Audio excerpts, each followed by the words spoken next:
नमस्कार, मैं रचना शर्मा। चढ़ती कला टाइम टीवी देख रहे सभी दर्शकों का स्वागत करती हूं। आप देख रहे हैं हरियाणा के समाचार। समाचारों की शुरुआत से पहले एक नजर आज की मुख्य सुर्खियों पर।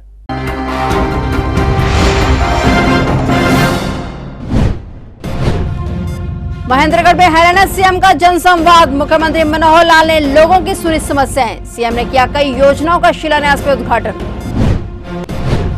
इंद्री नाच मंडी में महर्षि कश्यप जयंती कार्यक्रम का आयोजन। करनाल पहुंचे गृह मंत्री अनिल विज। महर्षि कश्यप जयंती समारोह में विज ने की शिरकत। पलवल में किसान ने की आत्महत्या। जमीनी विवाद को लेकर 47 वर्षीय किसान ने खुद को मारी गोली।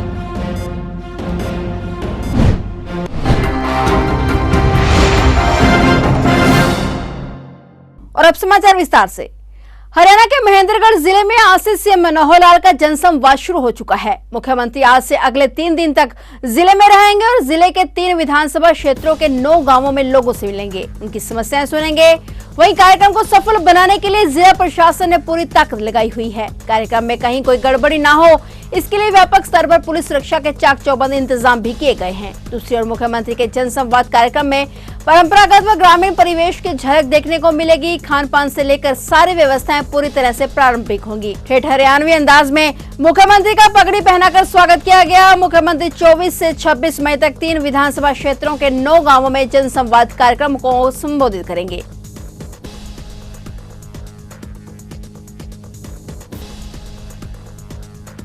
यूपीएससी में 12वीं रैंक हासिल करने वाले फतेहाबाद के गांव गोरखपुर निवासी अभिनव सिवाच को प्रदेश के मुख्यमंत्री मनोहर लाल ने खुद फोन करके बधाई दी है। मुख्यमंत्री कार्यालय ने एक वीडियो जारी किया है जिसमें मुख्यमंत्री मनोहर लाल अभिनव को बधाई देते हुए नजर आ रहे हैं। सीएम ने इस दौरान उनके माता पिता को भी बधाई दी है। सीएम मनोहर लाल ने अभिनव से कहा कि उन्होंने न केवल अपने परिवार का बल्कि अपने गाँव और फतेहाबाद जिले का भी नाम रोशन किया है। सीएम ने अभिनव से कहा कि आपसे यूपीएससी में इतना अच्छी रैंक हासिल करके एक बार फिर परिवार और हरियाणा को गौरवान्वित किया है। मुख्यमंत्री मनोहर लाल ने इस मौके पर अभिनव के पिता सतबीर सिवाच से भी बात कर उन्हें भी शुभकामनाएं दी। अभिनव के पिता सतबीर सिवाच को मुख्यमंत्री मनोहर लाल ने कहा कि प्रदेश में हम मेरिट को ही नौकरियों का आधार बना रहे हैं और इसी सिलसिले को जारी रखेंगे। गौरतलब है कि फतेहाबाद जिले के गाँव गोरखपुर निवासी अभिनव सिवाच ने बीते दिन घोषित हुए यूपीएससी के रिजल्ट में देश भर में 12वीं रैंक हासिल कर देश और प्रदेश का नाम रोशन किया है।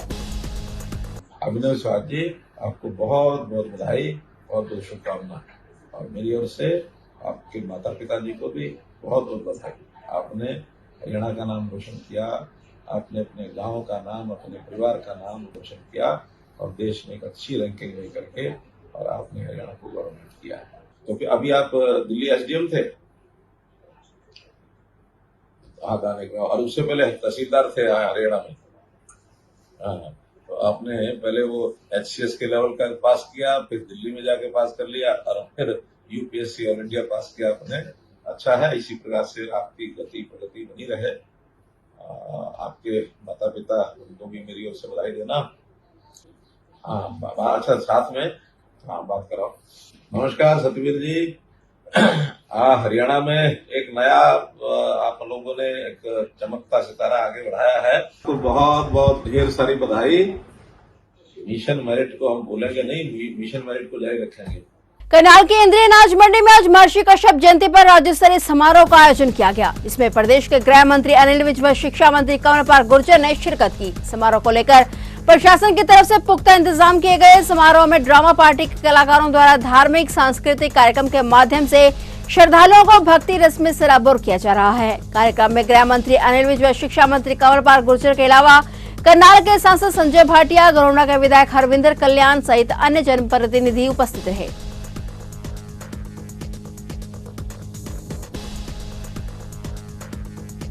हरियाणा में इलेक्ट्रॉनिक बसों का संचालन अगस्त में शुरू हो जाएगा। पहले हरियाणा के 4 जिलों पंचकुला, करनाल, पानीपत और सोनीपत को बसें देने की तैयारी है। इन चारों जिलों में नगर निगम है, ऐसे में इनका संचालन सिटी में होगा। रोडवेज ने बसों के संचालन से ठीक पहले इन जिलों में चार्जिंग स्टेशन, बसों के ठहरने या स्टोर, टूल किट आदि रखने के लिए स्थान निर्धारित करने को लेकर कंसल्टेंट नियुक्त किया है, जो हर जिले में जाकर पहले से सभी तरह की तैयारियों की परख करेंगे। बसों का संचालन कंपनी करेगी और परिचालक हरियाणा रोडवेज का होगा। रिपेयर बस, चार्जिंग स्टेशन, बिजली खर्च आदि सब कंपनी का होगा। इन बसों का डिजाइन भी जल्द ही फाइनल हो जाएगा। यह ग्रीन कलर की हो सकती हैं। रोडवेज की कमेटी 20 जून को प्रोटोबस की जांच करने के लिए कंपनी जाएगी और यदि उसमें किसी तरह की कमी होगी तो उसे दूर कराने को कहा जाएगा। इसके बाद बसों की सप्लाई अगस्त में शुरू होगी और इसी साल के अंत तक सभी 375 बसें हरियाणा को मिल जाएंगी।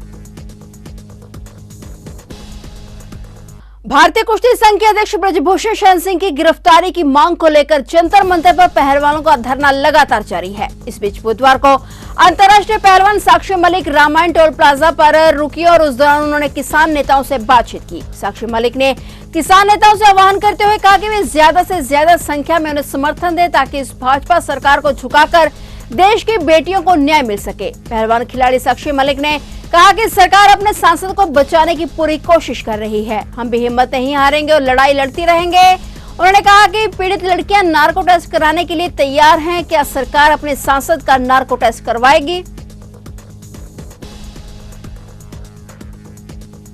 25 मई को जींद के खटकर टोल प्लाजा पर सर्व समाज और भारतीय किसान यूनियन के द्वारा पूर्व गवर्नर सत्यपाल मलिक और लगातार 1 महीने से जंतर मंतर पर बैठे हमारे देश के खिलाड़ी, इन सभी को सम्मानित किया जाएगा। खिलाड़ियों के समर्थन में एक महारैली की जाएगी जिसको लेकर यमुनानगर जिले के किसानों ने तैयारी शुरू कर दी है। 25 मई को धरने पर जो हमारे देश की खिलाड़ी बेटियां बैठी हैं जंतर मंतर पर, उनको सम्मानित करने का, पूर्व गवर्नर सत्यपाल मलिक उनको सम्मानित करने का प्रोग्राम है 25 मई को खटकर टोल प्लाजा जींद पर। इसके लिए यमुनानगर से हजारों की संख्या में किसान वहां पर पहुंचेंगे और जो एक महापंचायत जो होगी, सभा होगी, उसमें शामिल होंगे और जो देश के लिए जो मुद्दे इन्होंने उठाए हैं उनके लिए उनका समर्थन किया जाएगा, उनको सम्मानित किया जाएगा। वही हम कहेंगे कि एक देश कानून अलग अलग क्यों, आम जनता के लिए कानून अलग और जो बाहुबली हैं, जो सत्ता में बैठे हैं, उनके लिए कानून अलग।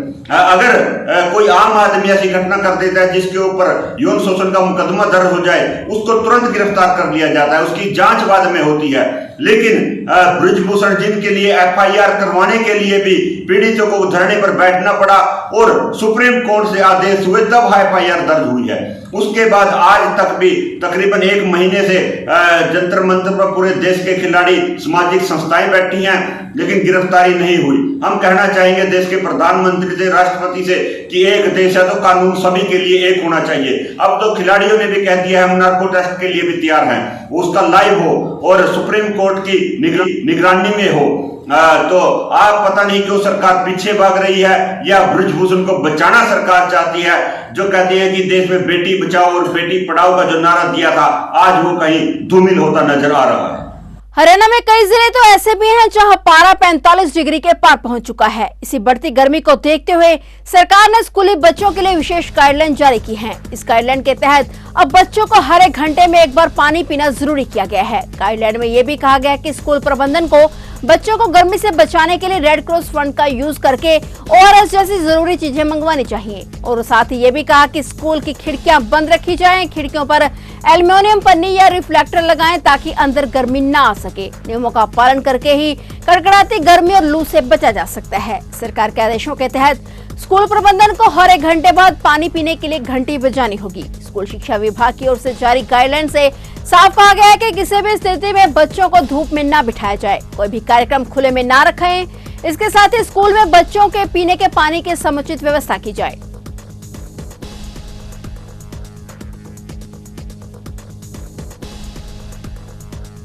लगातार चिलचिलाते धूप के कहर से लोगों को अब जाकर कुछ राहत मिली है। यमुनानगर में बारिश के साथ साथ हल्की ओलावृष्टि हुई है, जहां हवाओं के साथ पहले बूंदाबांदी देखने को मिली। यमुनानगर में सुबह से आसमान में बादल छाए हुए हैं। आसमान से बरस रही आग के चलते लोगों को गर्मी से राहत मिली है। वहीं तापमान में भी गिरावट आई है। यमुनानगर में अधिकतम तापमान 36 डिग्री सेल्सियस दर्ज किया गया है। वहीं बारिश के चलते किसानों के चेहरों पर भी खुशी देखने को मिली। खाली पड़े खेतों में बारिश की वजह से धान की फसल की तैयारी की जा रही है।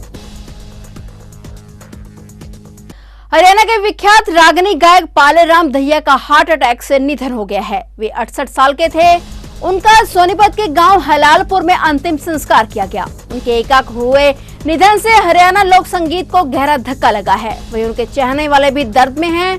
पालेराम दहिया मंच पर हरियाणवी रागनियों में समा बांध देते थे और साथ ही हास्य चुटकुले सुनाकर उपस्थित लोगों को हंसा हंसा कर लोटपोट कर देते थे। हरियाणा के दूसरे फेमस लोक गायक मास्टर सतबीर के साथ जब उनका मुकाबला होता था तो सुनने वालों की भारी भीड़ कार्यक्रम में उमड़ती थी। हरियाणा के साथ वे यूपी में भी प्रोग्राम करने चाहते थे। पालीराम दहिया के निधन से उनके चाहने वालों को बड़ा धक्का लगा है।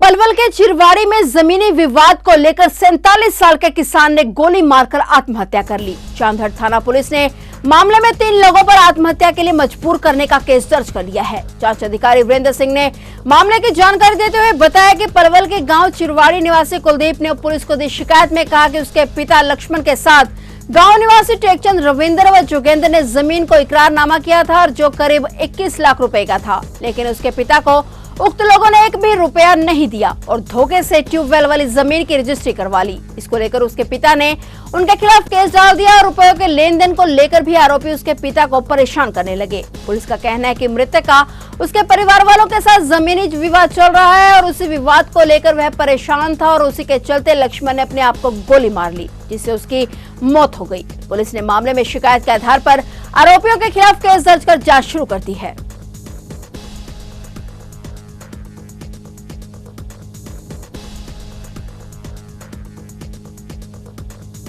तो ये थे हरियाणा के समाचार और नए समाचारों के साथ फिर से हाजिर होंगे। तब तक के लिए देखते रहिए चढ़ती कला टाइम टीवी।